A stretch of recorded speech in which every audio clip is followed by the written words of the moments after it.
The summertime is upon us, and as we prepare ourselves for the incoming heat, let's look forward to staying indoors to play some 40-hour-long JRPGs. We've brought together 13 titles for you today, so be sure to let us know if you're excited about any of them. We know there are a ton of video games to be excited about that are available now, but let's look forward and get this hype train going.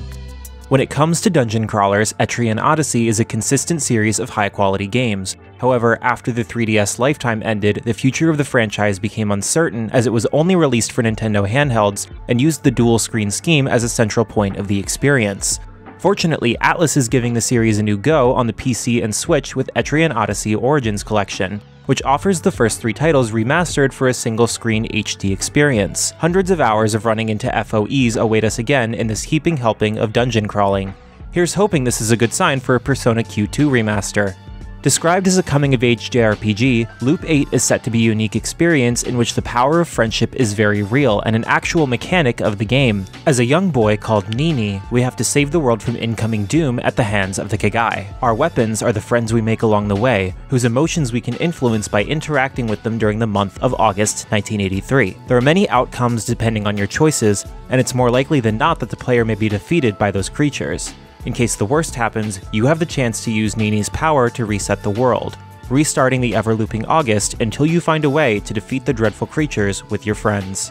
Front Mission is a classic mech RPG series that features multiple tactical classics. Originally released for the PS1, Front Mission 2 was one of the big highlights in the series' history, and it unfortunately never came over to Western shores. With Forever Entertainment's Remake, which is likely to have a similarly faithful adaptation as its predecessor, we finally will have a chance to get an official English release. Front Mission 2's story happens 12 years after the first game, as the OCU now faces a rebellion in the region of Alardesh. But there is more behind this coup than what may seem at first, and the player will get to understand the nuances of this conflict with multiple perspectives as the game follows 3 main characters in different OCU positions. Noisy Pixel didn't love the first remake, but hopefully this title takes some of the feedback from first and bridges the gap to modern gamers a little bit more. The wait is finally over, as the next mainline title in the Final Fantasy series will finally be released exclusively on the PlayStation 5 console. To think the series has been going for so long now that we're now at the 16th mainline entry, oh my gosh. This time, the story follows the protagonist Clive in the land of Valisthea, divided between 6 nations who hold power through access to magical crystals and dominance. People who can wield the power of the icons. This game is certainly going to make a big upset in the month of June, and since our preview, we haven't stopped thinking about it. Originally released only on mobile, Solvars is a deck-building RPG that oozes style. In a futuristic setting, humanity now faces the threat of the Dominators who came after them as a consequence of their misuse of technology. It's now up to powerful humans known as Soulbearers to face these creatures and protect mankind. Combat follows a turn-based system that allows for careful planning and beautiful animations for special attacks and finishing moves. Players will have to master their skills and hunt for unique dominators if they want to get the best gear to face the challenges ahead of them. But more than exploring the city and the battle system, the colorful, stylish animations are the big highlight here. Trails into Reverie is the 10th game in the Trails series of Falcom's JRPGs. Though Cold Steel 4 was a conclusion of sorts to Erebonia's plot threads, Reverie is a final send-off before the series moves on to Calvard for the upcoming games Kuronokiseki and Kuronokiseki 2, which are already available in Japan. Reverie follows 3 protagonists, Reen Schwarzer, Lloyd Bannings, and the mysterious newcomer C, and their respective groups as we see the after effects of the Cold Steel series on Erebonia, Crossbell, and the whole continent of Zemuria. With a crossroads system, players can change to the perspective of one of the other protagonists, making it a unique installment in the series that fans shouldn't miss. While the Atelier series may have gained much more fame with the Ryza games, the series has been a staple of the JRPG genre for a long time now, and everything started with Atelier Marie on the PS1 back in 1997. Unfortunately, that was a Japan-only release, but it's finally going to change this July as Atelier Marie Remake comes west, and an English-translated edition of the revised original game Atelier Marie Plus will also be part of its digital deluxe edition. Atelier Marie Remake tells the story of a young woman called Marlone, who is very close to failing her alchemy studies. Her teacher Ingrid gives her a last chance to provide the best item she can make in 5 years. The remake gives players the option to remove this deadline and play the game more comfortably if they so desire, as well as revamping visuals significantly with a cute 3D chibi look and gorgeous 2D portraits. Finally, having the very first Atelier game in the West is an occasion to be celebrated, and it's one game any hardcore JRPG fan shouldn't miss. Ride-On Japan is working on a new RPG strategy title called Cross Tales. In a world of anthropomorphic cats and dogs, the Hundians and Phaleus peoples nurture hatred for each other since ancient times. They don't even remember what started it all, but enmity has become part of their nature by this point. However, a mysterious third power arrives, dramatically changing this long-standing war between dogs and cats. With the player controlling troops of both sides in tactical warfare, we expect it to offer a cute-looking experience and a serious take on the subject of the rivalry between the two most popular pet options.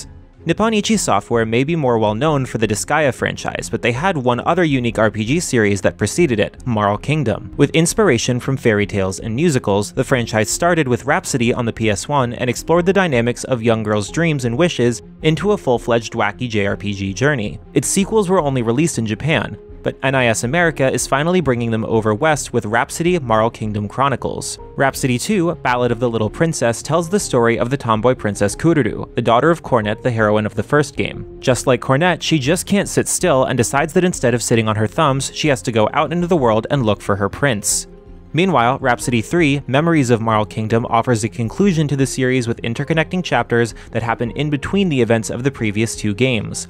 As the player controls Cornet, Kururu, and various other characters, their true love story escalates to its final destination.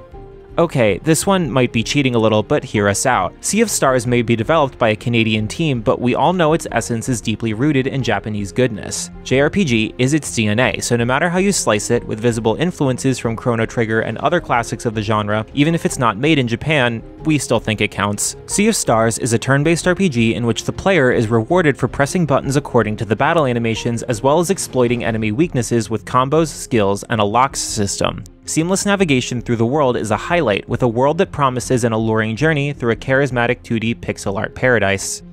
6 months after the original Japanese release, Rune Factory 3 is finally coming to modern platforms in the West. Set in an idyllic fantasy town, Rune Factory 3 Special has players recover the memories of Micah, a young adventurer who's also secretly a monster. Compared to the DS version, this remaster of Rune Factory 3 adds new story segments with Newlywed Mode and another story, as well as a more challenging Hell difficulty for players who thought the original was too easy. Monochrome Mobius is an Utawara no Mono spin-off focused on the past of the character Ashtor. As he meets a mysterious girl, he gets a shocking revelation that his father may still be alive in a distant land called Ara Shulan, which he has never heard of before. This encounter sets him on a journey bound to reveal hidden truths he could never imagine. Unlike the Utawara no Mono main games, which offer tactical combat, Monochrome Mobius is a turn-based RPG with a concentric oval timeline. Stunning enemies and ascending your characters to the internal layers of the turn order are important strategies to succeed in combat. The game was originally released on PC last year, and the PlayStation port is a good opportunity for those who haven't played it yet to dive once again into this world of sung legends. The Legend of Nayuta is a Trails spin-off that was originally released on the PSP. Though the game carries the name of Falcom's turn-based JRPG series, this action RPG is heavily inspired by other titles of the developer in its gameplay, such as Zwei. The story connections are also pretty much unsubstantiated small nods, making it an easy entry for anyone who just wants a good game to enjoy instead of having to play almost a dozen games before getting to the latest release. The game follows a boy called Nayuta Herschel, who dreams of going beyond the horizon to explore new areas. Though he's spent his time mostly stargazing, one day he meets a fairy and sets on an adventure with his friends to deal with a vile conspiracy. Which of these games are you most excited for? Did we miss any that you think that we should have talked about? Please let us know in the comments below.